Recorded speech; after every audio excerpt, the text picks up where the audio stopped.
Mga kaliwat sa aton mga televiewers sa galantaw sa Facebook Live.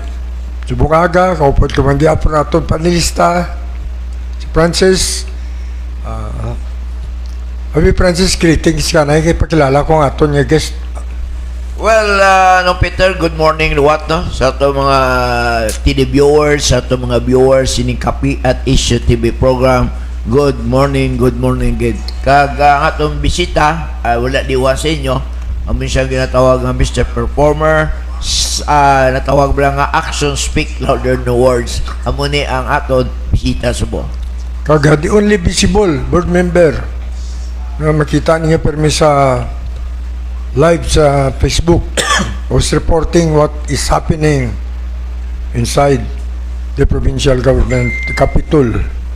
So wala liwan, napakilala ko sa inyo si board member sa 4th District ini siya, board member Rolando Rolly Distora.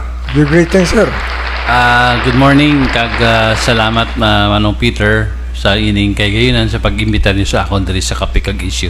Kag also to Francis, bao ko hindi ko lang kamo palangga daw mabudlayan gid ako.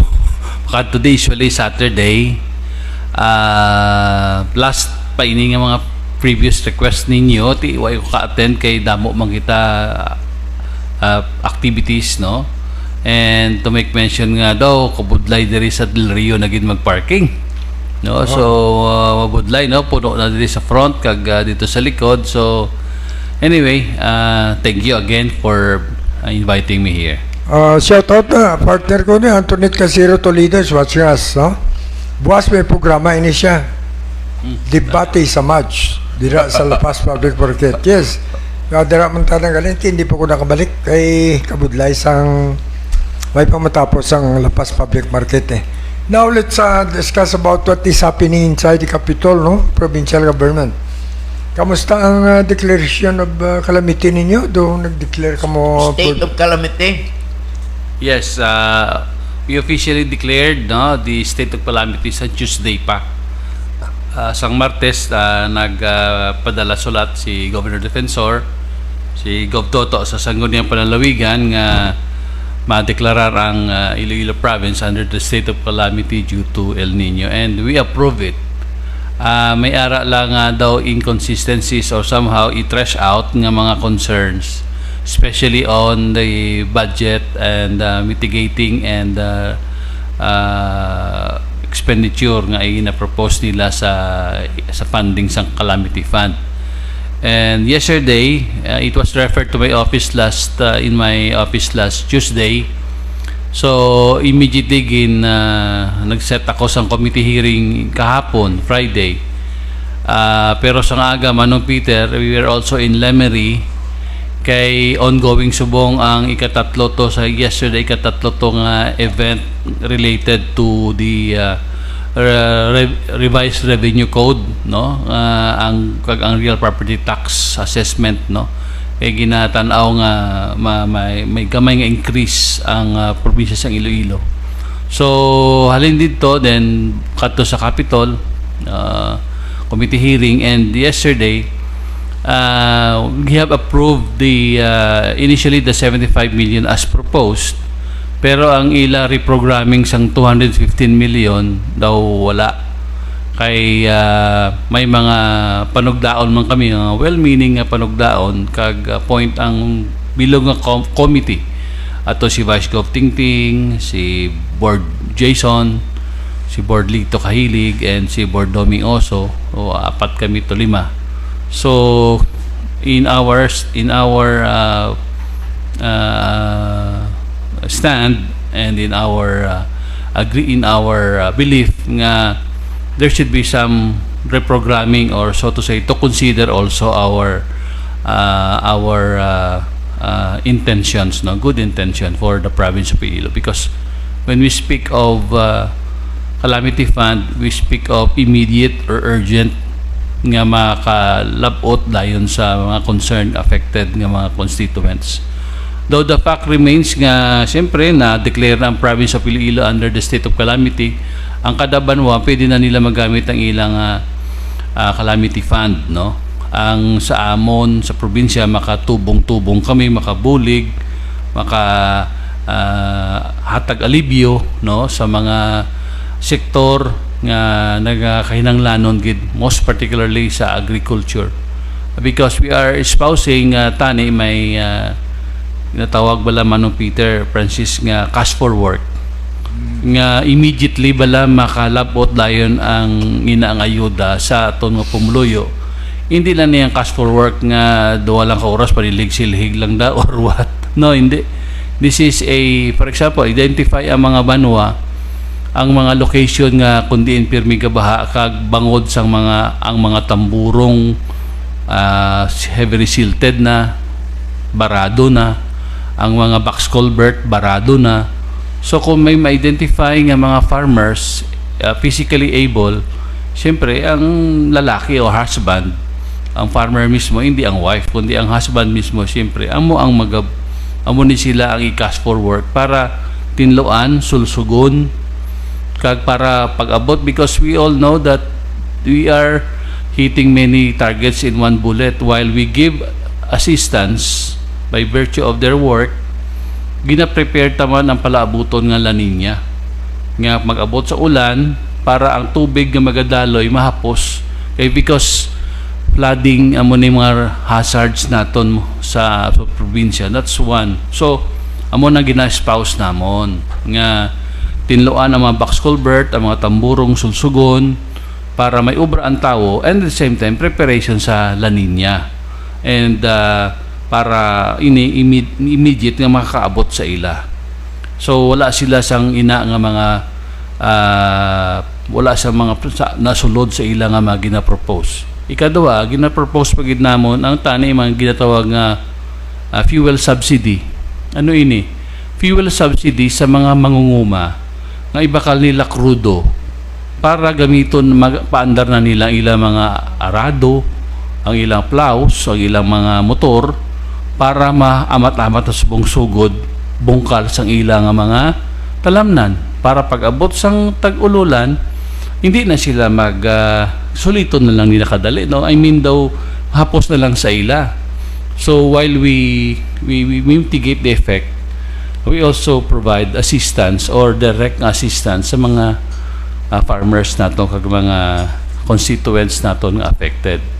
Of course, this is also in tandem and coordination with the local government units. So amo na tani among ginaspouse, pero I think and I believe wala sila ila may ang ina nga mga gusto nila sa ila gin propose. So we were in an agreement nga abi pwede ninyo, thank you pwede man siguro nga siling ko later on kung pwede pungkuan ninyo, reprogram ninyo kay may other resources pa Manong Peter mo.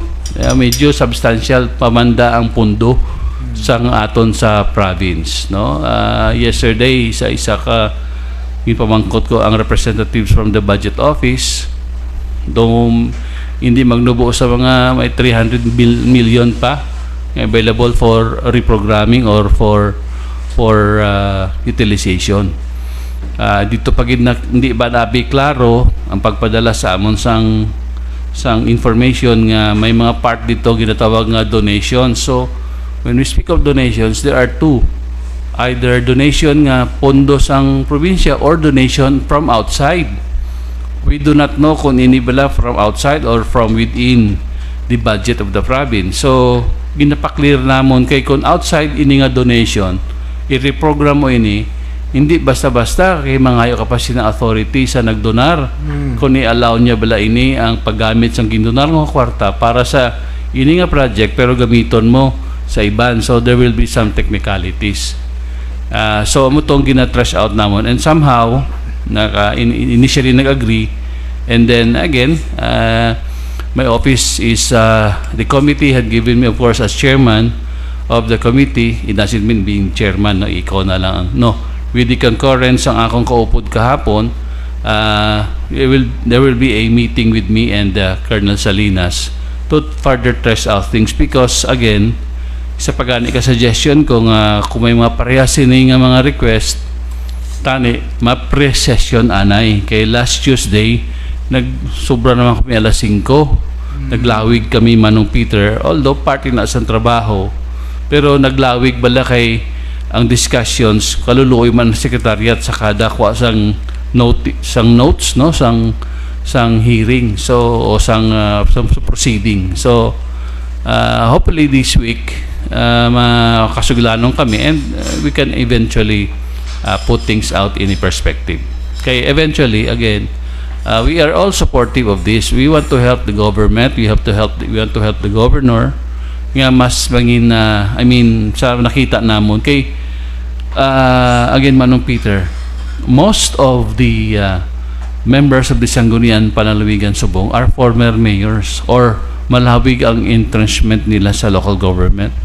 Like me, former mayor kita sa Duangas, Bert Jason Lambunao, Board Matt Bingawan, Vice Governor Tingting Gimbal, Board Lito Kahilig Leon, Board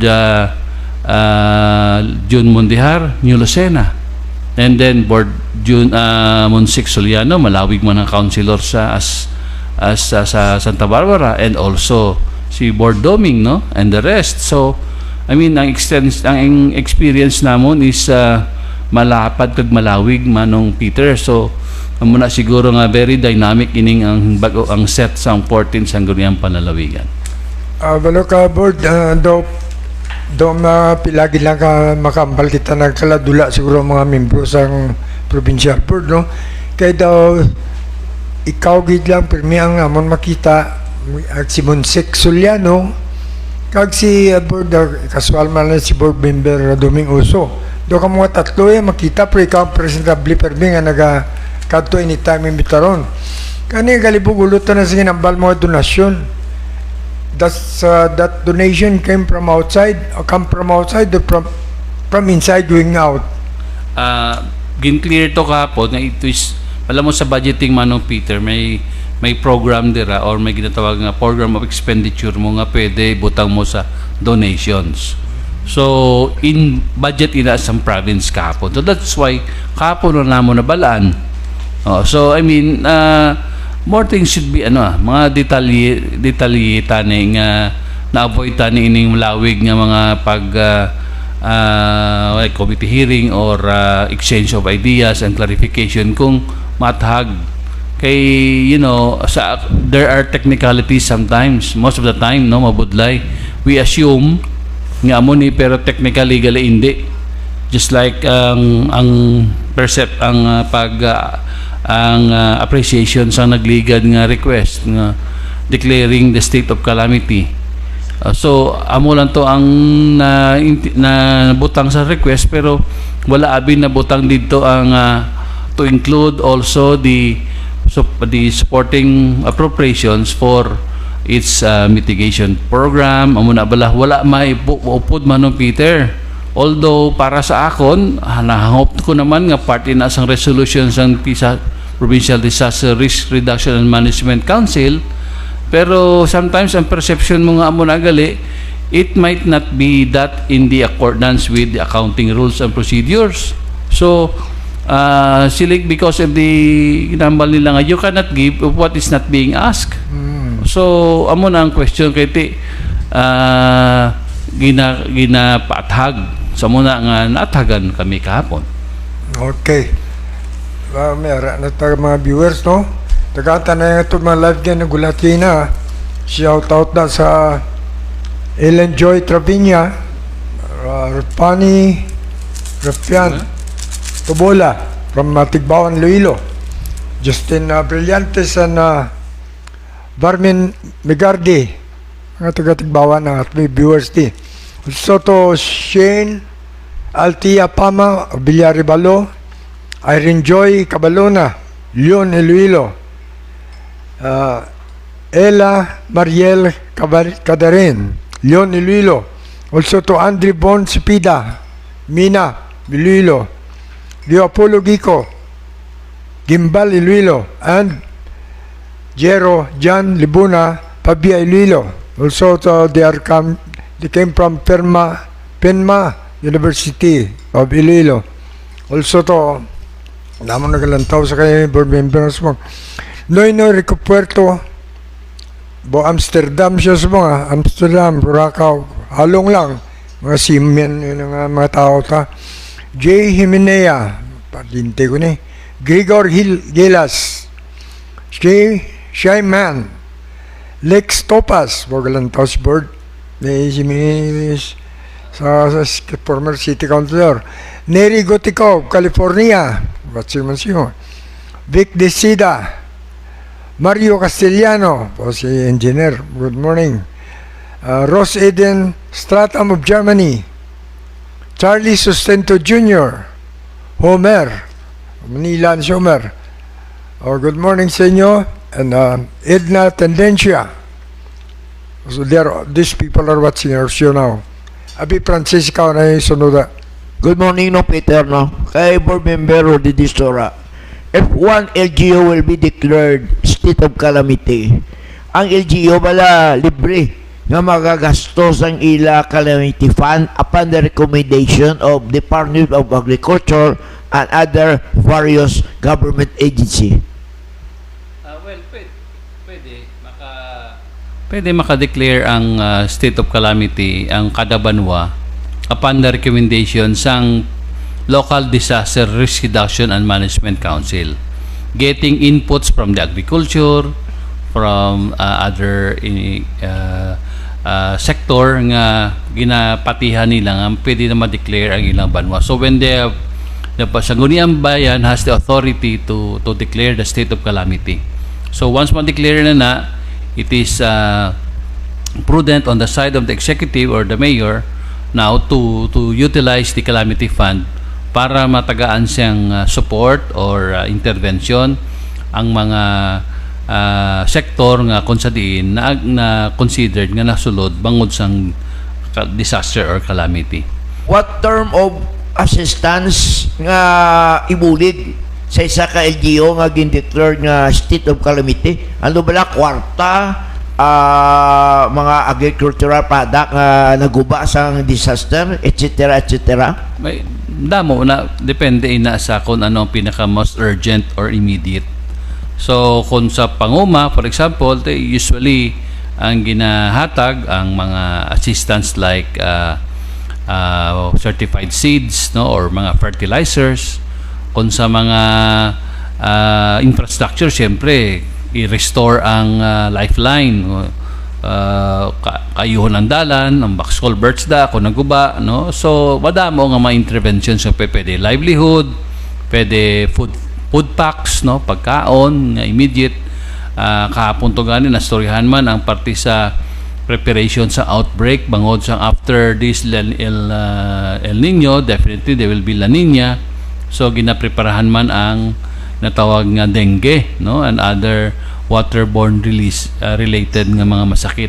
So sa imo pamangkot, Francis, depende ina sa local government unit kag pwede nila magamit ang ilang calamity fund santo sa ila nakita nga urgent or pinaka-immediate need nga kinahanglan sang support sa mga pumuluyo. Pagdeklarar nyo sang state of calamity diri sa probinsya sa Iloilo, pila ni kakabanwanan nga covered sa declaration sa state of calamity? Tanan 42 towns and 1 component city, all of the local government units within the jurisdiction of the province of Iloilo can now utilize their calamity fund because the province have already declared. So pwede na nila magamit ang ilang nga pondo sa kada banwa. Ang sa probinsya naman niya, ang sa amon, makatubong-tubong kami, makabulig kami, maka-assist kami in some other sectors or in some other area sa kada banwa. Ang amon to yakapon na gina-spouse is kasi pwede pwede mabuligan sa probinsya ang kada banwa gid. Let's say certain amount kada banwa ihatag sa mga sektor nga naigo gid sang kalamidad sang ining halit sang El Nino. Madam, okay, salamat. No, Peter? Agad ako, isang pondo sa inyong calamity fund sa province. Plato, sobra 300 million. Sobra, Peter. May mga previous years pa. That's why I was asking yesterday the budget office and the treasurer. they cannot give the exact figures, but I am very pretty sure nga kadako, no, if we will include ang proposal nila nga 215 plus ang nagbatian ko to kapo nga 288 and more than 500 or 600 million are available. In fact, my allocation to nga 45 million mabakal sang backhoe kag I think isa ka bulldozer, no, isa na sa mga in-propose nila. So, ang mga construction sa mga cistern, upground and underground nga water harvesting sa mga hospitals, di daw okay man ina nga okay gid na. O galing ang punto namon bala Manong Peter is most immediate and urgent nga assistance nga makadiretso dayon sa tao. Nga it will, you know, ining mga projects infra nga ni, it will take a little time pa, procurement pa, tapos mailang kung may magbid and then magdaog dayon, ma-implement dayon. Tanawa subong sa summer na El Nino dugay-dugay may nagaulan-ulan na. Kung i-bid pa ina 3 months the most, siguro the least 1 month or 2 months tag-ululan na, hindi naman ma-implement dayon kay gaulan. So, you know, these are things nga malantaan challenges sa local governance, but you have always to consider ang climate and weather information mo man as part of your decision making para sa imong governance. Or kita mo ha, primero, abi tanay 300 million lang, pero pagkahambal mga 600 million, yun tayo lang madismayo si Francis, pati ano nilagapok to ginaw. Bala nga ni kapangawid sa lamisa. Well, don't you know, Mano Peter, nga ang budget sa province is 5 billion sa buong tuig? Yeah, that's how because first class province na kita. Damo man sa mga concerns nga dapat atindiron.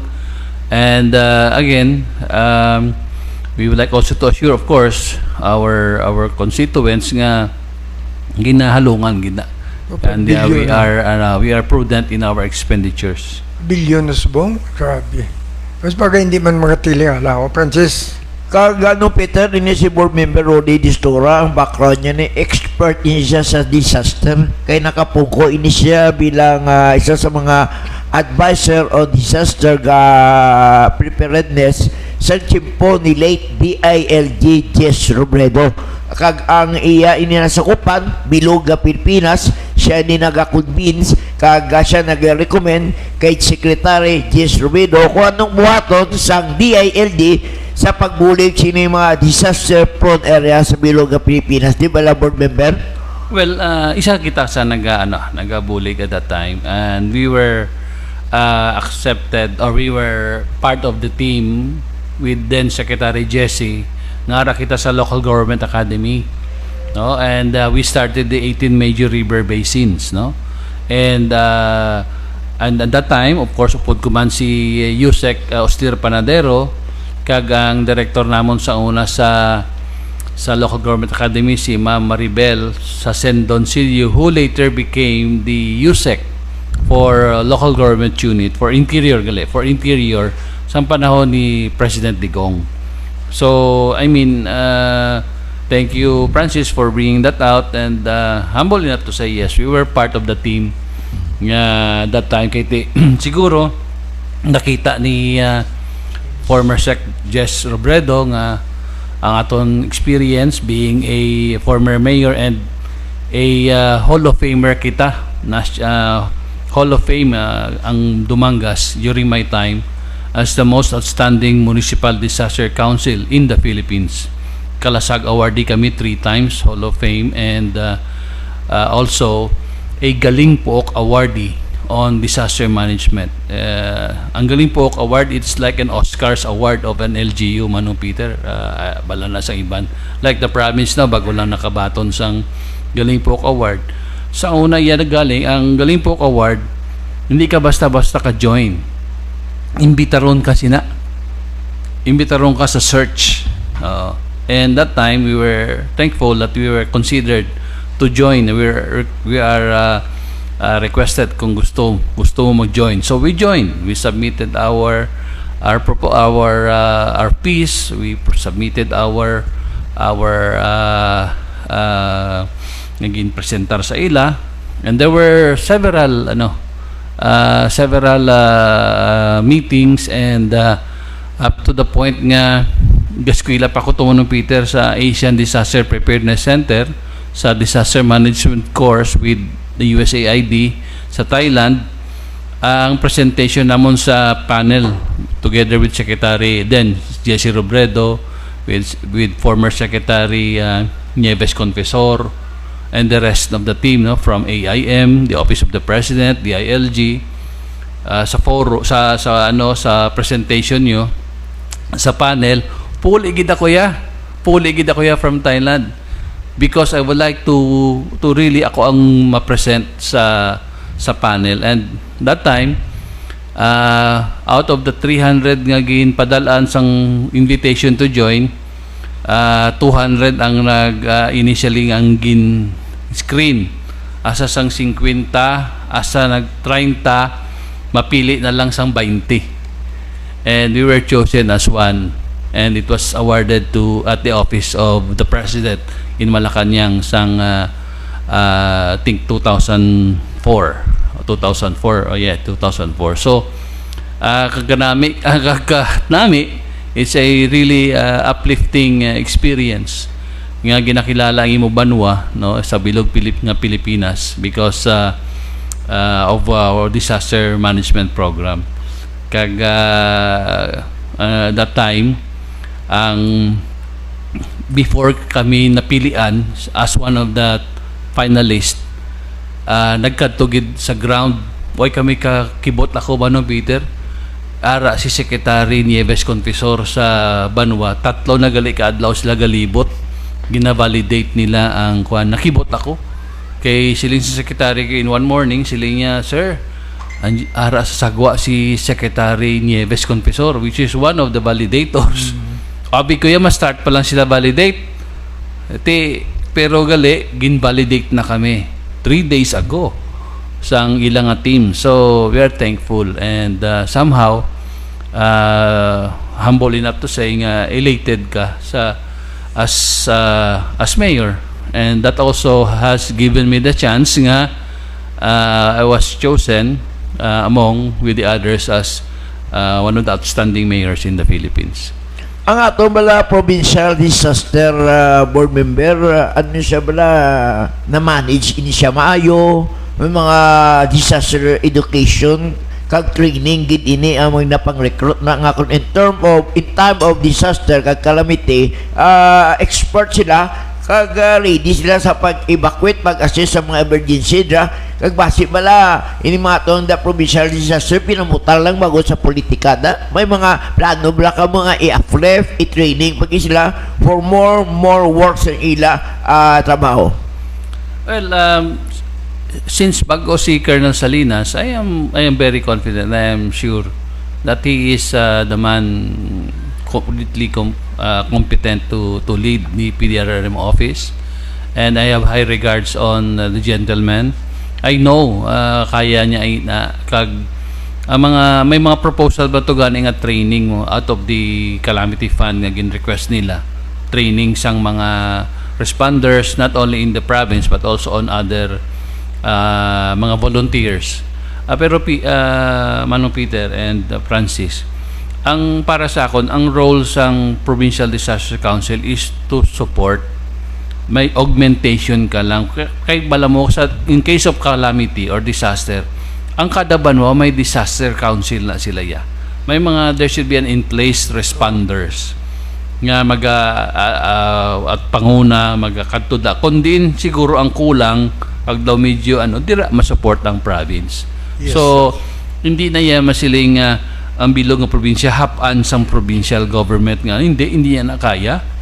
Ang amon iya mang-enroll dira as a higher level is to ikaw ma-coordinate, ikaw ang masiling abi kundi inton dampi information, din ka pwede maka-intervene, din ka pwede makapadala sa imo support paano ini, no? So that would be the role of the province nga as Provincial Disaster Management Council, no? Ang council na iya, hindi na iya council damo na representative, national government agencies, provincial government agencies, mga volunteers, no? They're all part of your council to come up with a decision and then recommend to the chairman and then for implementation. Okay, maayo kon amo sina no. Kamusta ang ilang mga equipment? Dira ang ato mga motorboat bala kay importante gid nini sa disaster. Enough bala ato mga big trucks ang ato mga motorboat nga in term of calamity and disaster ready to serve ini sila board member. Mga rubber boats. Mga rubber boats. Yes, I'm sure nga substantial ang I mean may equipments ang probinsya. In fact, ang atong mga dump trucks, they can be utilized later on as rescue trucks, no? May mga gindonar man halin from Korean NGO, no? Nga padala dire kag restore. Damo kag may mga ambulances kita, mga rescue vehicles nga iban ginpanghatag ni GOB, communication also. Yesterday, as part of their request is mabakal ko no sa mga watercraft and rescue equipment. So pero ang part sa to Galia is mabakal sa mga patient transport vehicle, hindi ambulance, kundi patient transport vehicle. Because Mano Peter, you cannot just buy any ambulance. When you say ambulance, kailangan may ara ka authority or permit from or accredited ini sang Department of Health. May mga requirements ini. Pero when you say patient transport vehicle, yun ang ginasakyan lang sa mga pasyente o mga nadalon sa hospital. Madali lang. Ganadali, no? So, that's one. And then also, they said that they will buy rubber boats. Sining ko, in my experience, ang rubber boats, mahal lang na iya sa open water. But kung ara ka sa mga area like mga kawayanan, ginasulod mo, may mga area nga dali na siya mapuncture, malusbot. So, and then iway gatinir kay 2 to 3 years experience ko. Kaysa una, damo kami rubber boats nga gin-award ginhatag sang National Disaster Council as part of our prize. Kag sa una sa to then Secretary Angelo Reyes, ang mga rubber boats Manong Peter, ang iyang hull kag ang kahoy gakakakas ang iyang papilit. So it is no longer serviceable. Kag again gakalusbot, gamit ka kadto masulod ka sa mga medyo may lugar nga makitid pero may kawayan gali may tuod dito nga talom. Pagkuha mo natin puncture hasta yung gina-rescue malumos pa.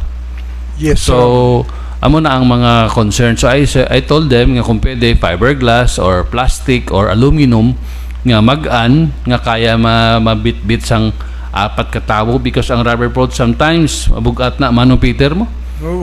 So those are the challenges. Pero ang rubber boat namin is sa dagat. Okay, open water. Okay, wala sa masyad. no? So those are suggestions ko. Mga Angwin Manong Peter, dira kami well-meaning nga suggestions nga luyag namon mabulig kag i-consider nila. Okay. But before I ask the question, shout out ko na yung aton mga viewers, no? Yes, Manong Peter. Tulog mga loyalista tayo ni. Shout out kay Arnel Cantara, to Jonah Villagomiza, Edwin Watas, Ray Rico, mga taga-syudad niya, Grace Parinyo Lim, pangwapang isbi sa bututan, what's now close friend ko niya. Efren Xiao, John Nestor Villagomiza, Mario Castellano, Maria Luisa Ledesma, Lloyd John Abadjano, and Leah Garbino. Leah Lisa Garbino is watching. Kaya nabala natin ang support ng programa sang provincial government, kalaban sa municipalities natin, ang mga leaders na mga original man yung mga politiko, no? Palanan nila na. But are we prepared? Ang probinsya, kaya nakita natin daw, may mga bagyo mo nagabot pa within sa months. duha ka bagyo, are we prepared for any eventuality just in case ka may baha, no? Kay Iloilo gali kadwa-dua pa kami. Kaya nga ako nung una nga pamagot nga preparado kamo. Because the quarrying, wala ba naguntat ang quarrying da, illegal quarrying? I cannot speak hindi Hindi sila pa what I mean, so, pero ang okay. ang Okay. mga subata, madabit subat just in case may sudden flooding. You're putting me, Mano Peter, in the limelight again, no? So, I hope I will not be misunderstood. Okay, ang point ko kung siling ka prepared ang Iloilo, I believe we are. No, okay, somehow, balanta nga may mga isa una-unta na sa preparedness. Don't you know that the province of Iloilo had already procured more than 50 units ng mga manual reading rain gauges. Rain gauge nga ini gin pattern sa design sang Pag-asa, ginobra sang ISAT-U. Kag actually humble na to si kita sini nag-spouse with the good support of the governor. Kita niya so nga ang mga rain gauges ipang-install sa mga banwa nga kundiin para maadlaw-adlaw kung pwede mabalaan ang rainfall, average rainfall or rainfall adlaw-adlaw kag i-report sa proceed no sa Provincial Civil Defense Office sa Capitol. So sa dira pa lang Manong Peter, makita nga ang preparedness namon, siyempre a hazard nga tubig, flooding isa na. So gina-record ina every day. So during heavy rains, no, of course with consistent monitoring with Pag-asa, mabalaan. So kung mabalaan na kundi ito ang area sang tubig, ulan, baha, makadto more or less, ginapahibalo na earlier. May mga radio VHF na ang na-install nga sa ibabaw ng Capitol kag amo na makatransmit sa mga local disaster council to alert them, to provide them with the information kag most likely din ini ang tubig kag amo lang nagaling Manong Peter ang ginapangayo ko sa Pag-asa, although ara na natanay sa funding nila ang X-band radar, pero bangod sang budgetary constraints nila kag ang iban ginadala nga pundo nila dito along the West Philippine Sea area sa mga monitoring. Ang X-band radar tani Manong Peter, it's a smaller radar that can more or less hindi man siling exact pero more or less mabalaan niya kundiin ang amount sang rainfall kag kundiin siya matupa. Yes, that's very so mga 90 to 100 million ini nga request. It is supported by, of course, by Congressman Ferge. Nagpa-endorse ako ni sa iya, and then Secretary Tol Tolentino sa iya nga office, no? And then of course si Senator Cayetano man bulig man at the time, pero with then administrator sa Pag-asa, Vic Malano, who actually retired na pero nagbulos, si Nathaniel Servando, also in Ilonggo. Ginabudigan niya man kita, pero again they're also constrained, no? So pero amo nang gina-spouse gid naton nga kung pwede nga mabutangan sa siyudad sang Pasig. Why siyudad sang Pasig? Because it is almost at the center and along the river basin naton sang Halaur. So amo na tani isa sa mga efforts nga paghimuon, and then there will be, they call it mirroring, using technology nga ang reading sang X-band radar nga na together with the high-end Doppler radar diri sa Haro sa may takas wala Manong Peter, arada mo sa may opisina sang West Biarc Tugalinog kuyog aton no. And then ang diri sa aton sa sa Kapitolyo, mabalaan ang ina nga information. So those are things nga prepared naman kita, prepared na tana isinada. Pero on other things like, let me continue on the flooding and other hazards, I am confident nga maka-support gid ka, maka-prepare ang probinsya. I mean, ang primary role iya ara gid sa mga banwa because they are on the ground. they should already know what are the hazards, what are the intervention, what are their programs, what are their activities para ma-mitigate. Kung hindi mo ma-prevent, kundi ma-mitigate. Mitigate meaning mapahagan-hagan mo ang epekto sang hazard nga inadala sang excessive rainfall. Okay. Naman ko tuwin ha, kay kabalok ka, terrible ang init mong, ang index, ang heat naton, sobra-sobra. Kaya ako nagapati ako, nga may reaction, no? In every action, there is an opposite and equal reaction. Physics. Buot sinon, environmental ko na ito nga tapiko eh. Kag natapat matudal tayo na, nga kung pwede kang init na genta, pwede mo ng balos o ulan, pwede mo ng bagyo mabaton ta. So, I am aware, nga basi matabo, liwat na nga, sobrang nga init ini, basi mabalos bla, pero blas na tabo, prank, sa una. Yes, that's true. Kuya Manong Peter, I am correct. In my experience, no, lawig man kita nag-mayor and in government service. Experience will tell us, and after a drought, parehas ni, grabe ni ang La Nina, ang Yes, rainfall naman. yes. And then not only there, after sina, syempre, ang other related nga mga concerns ni like ang dengue, ang mga leptospirosis, and other waterborne diseases, dala na da. No? So, amo na dapat ang preparahan sa mga kabanuhanan naton. Again, the province of Iloilo is 100% there. I am confident nga makasuportar kami, makabulig kami in some other aspects nga kung sa diin may kulang, dito kami matubong, dito kami ma-assist. Yes. Okay, Francis? Well, board member, no?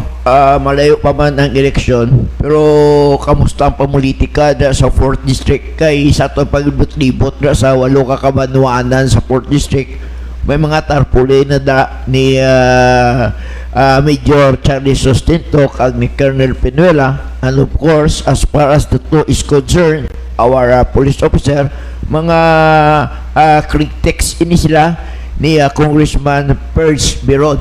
Pero ang pamangkot na to niya, no, dira sa 8 kakabanwanan, identify ka mo nga alay kay Congressman Perge Biron, kag ini si Congressman Perge Biron, veteran rival, governor defensor sa pinaka-election, pero sa Senate 2025 election, bilang leader man ni Congressman Biron sa 4th District, upod ang mga mayor, papor ba na ka mo nga mag-ulupod na lang si Congressman Biron kag si Governor Arthur Defensor nga hindi na lang magkontraya si Biron for Governor kag ang ayoon na lang ni Congressman Biron Vice Governor nga mag-upod na lang kay Governor Defensor sa 2025 nga election. Francis. Well, Peter, Manong Peter, and with due respect kay Francis, I will leave that decisions to them.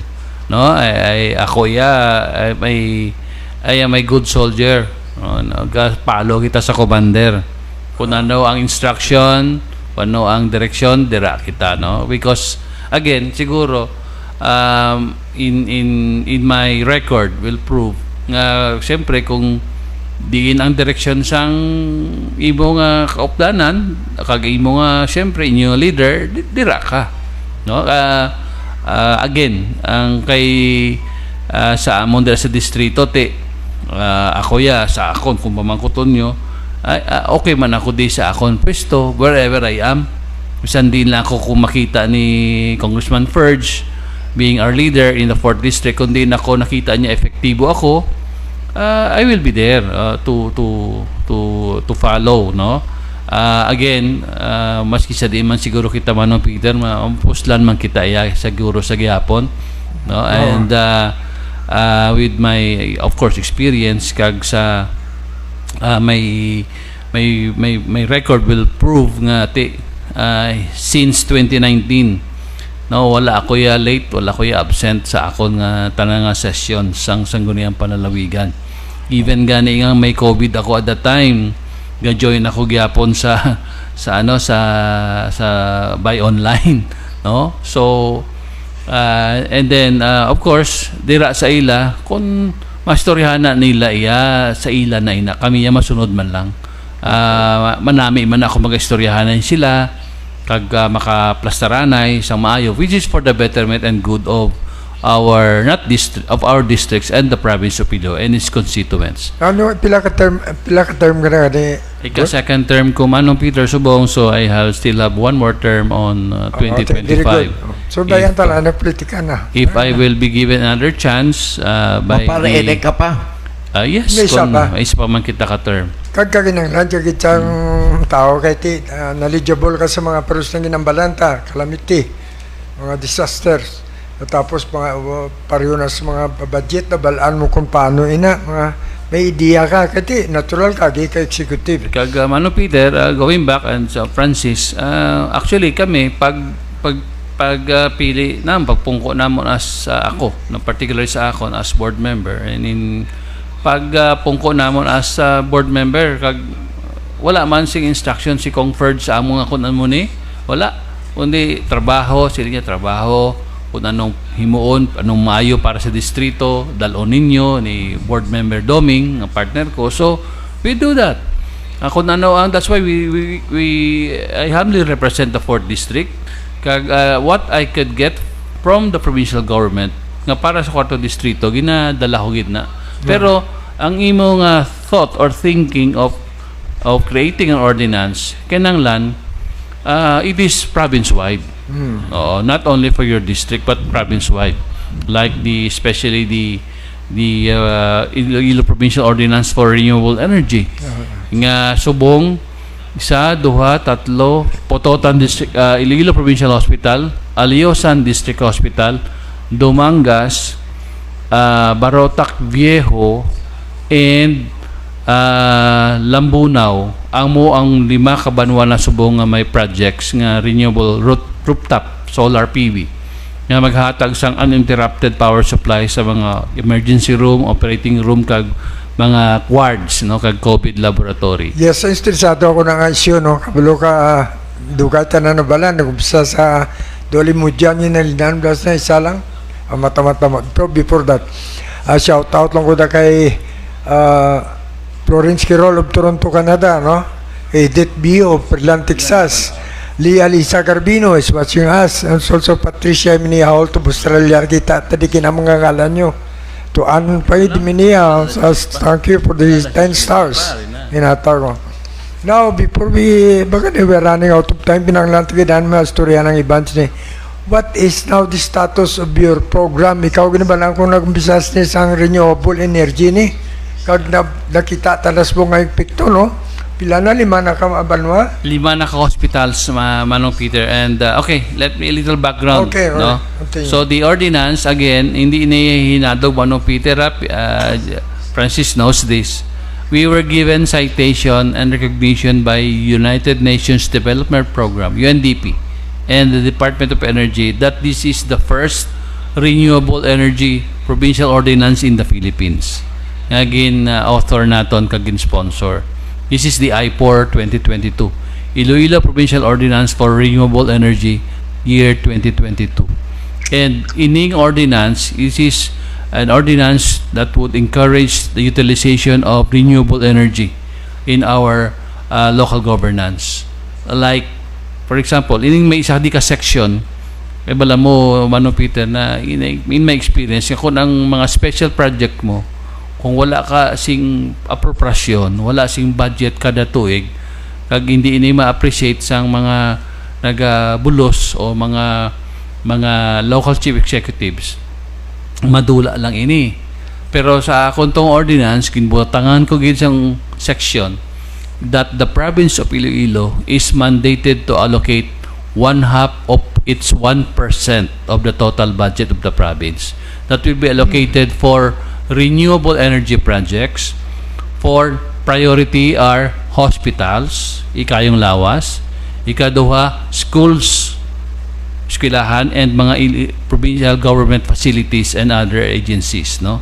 So, going back, for example, Subong, 2025, the budget of the province of Iloilo is more or less 5 billion. So, 1% of that is 50 million. So, 1/2 of that is 25 million. So 25 million will be allocated for renewable energy projects for priority sectors, which are hospitals una. So ang ginimo ko pagid kay nga fractional ini, I don't want nga ang pondo o or allocation yan, nag-steady lang, let's say 20 million or 25 million lang kada tuig, I did it in a fractional manner para kung taas ang imo nga national tax allotment, taas man ang imo allocation. Yes, yes. No, That's correspondingly. So, amo na subong nga may mga hospitals kita nga may renewable energy. Kag kuya, it gives inspiration to me. Ang mga regalo ni Lord nga adlaw, nga init niya, i-harvest mo lang using science and technology for the betterment of the community. Great child mo ni, no? Yes, kaloyan nga amo ni akon nga isa sa mga ginkuan nga that's why That's your legacy. gina-career ko gid ini Manong Peter. In fact, humble enough to say I was invited in the municipality of Datu Piang in Maguindanao and municipality of Datu Hofer.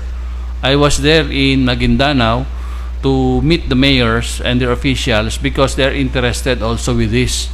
May mga amigo kita nga well-meaning friends who are willing to intercede and to help. Subong ang proposal ara na sa office ni Secretary Galvez, Office to Presidential Assistance for Peace Process.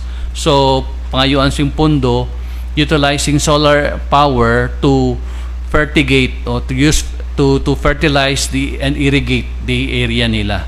Because siringgani ni Mayor Victor Sumama, the mayor of Datu Piang, board member Distura, you are the first official outside our province to come here in my town. Really good. So again, sininaway ka Rolly na kulbaan. Kung kulbaan ko man kay ang tuyo taya, sincere kita sa pagbulig. Abi mo ano Peter, the following day, paghalinamon, amo to may ginatawag nga ambush, 4 to dayon ang patay sa Datu Hofer. Oo. So that's why siling ko ang potential ta na isang lugar is very very promising. Kanugon galing, it is growth and development is stunted because of peace and war, no, and inaway. So kanugon ang potential tani. So but we were there to really to show our support and hopefully ma-realize ini silingani ni Mayor Sumama. Board, gawin ka namin dito adapted son. Sabi ko, wag muna, tapusin muna natin yung project. So anyway, going back, so the renewable energy now, sa 2025 nga budget, 2024 nga budget, 4 naman ka hospital sa Butangan. Sara District Hospital, Haniway, Gimbal, and Kalinog. So 4 naman ini sila nga hospitals ang Butangan. So the rest of the years, I am pretty sure nga kada tuig bala mo Manong Peter, ang technologies ng solar panel naga-improve man, naganami pagid. Because we have to pwede ka na lang yakasugpon-sugpon sang panel and then bakal ka additional mga battery para i-charge. Makon mo niyo sa balay, okay. Ako I had to walk my talk. Gintinguhaan ko gid nga makabutang ako sang solar power sa akon nga balay. Right now I have 16 solar panels there, around 8 kilowatt ang harvest niya. May ara ako nga smart inverter na ka-attach siya kag during daytime like this. Uninterrupted kag unlimited iya akong paggamit sang kuryente. 3 ka aircon, ulay ho na hasta ido ko ga aircon mo.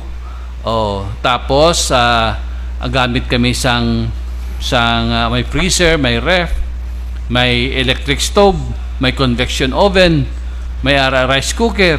So, kung adlaw, pamlansya, pasaka sang motor sa tubig, adlaw. Pero sa gabi, ginagamit ko ang amon nga battery. Na muna siya ga-supply naman sa mga kinanglanon sa perimeter lights, sa mga security, and then of course, ang aircon namon nga medyo komportable ka sa imo pagpahuway. Kaya nga ako niya siling Manong Peter nga makalkagani sa lakyan para komportable ka pero ginagamit mo lang yun kung maglakad ka, ayhan pa kung ara ka sa balay. So these are investments nga para sa imo man, sa imo pamilya nga wala ka matamaan sang balaydan mo sa Eleco kag subong brownout dito sa amon. Pero kami dito may power because of the solar power system ko. Because again, this inverter, pwede mo makuha tong cellphone ko nga ako na ang cellphone ko nga duha dala di. May pakita ko sa imo Manong Peter nga naka-online ini ang may application ini akon nga gamay na few more minutes. Are.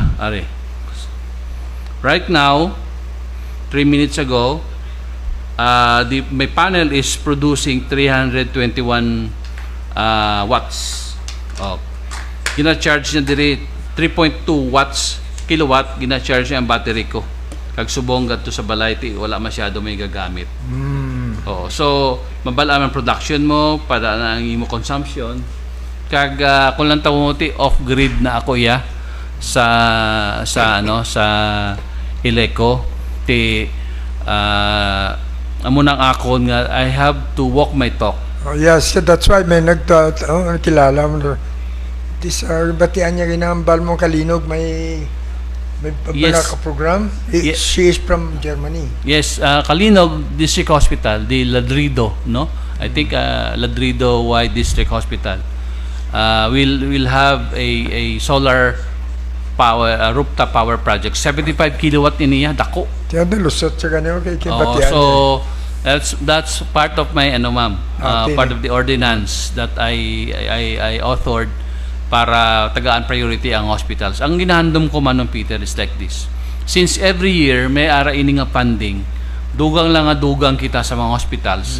And ginahandom ta nga even an ordinary ward nga ang aton mga kauturang ginawa pumuluyo ta nga serbisyo no have less in life nga ra sa hospital, makaaguman sang aircon nga kwarto nga komportable man sila, hindi nga electric fan.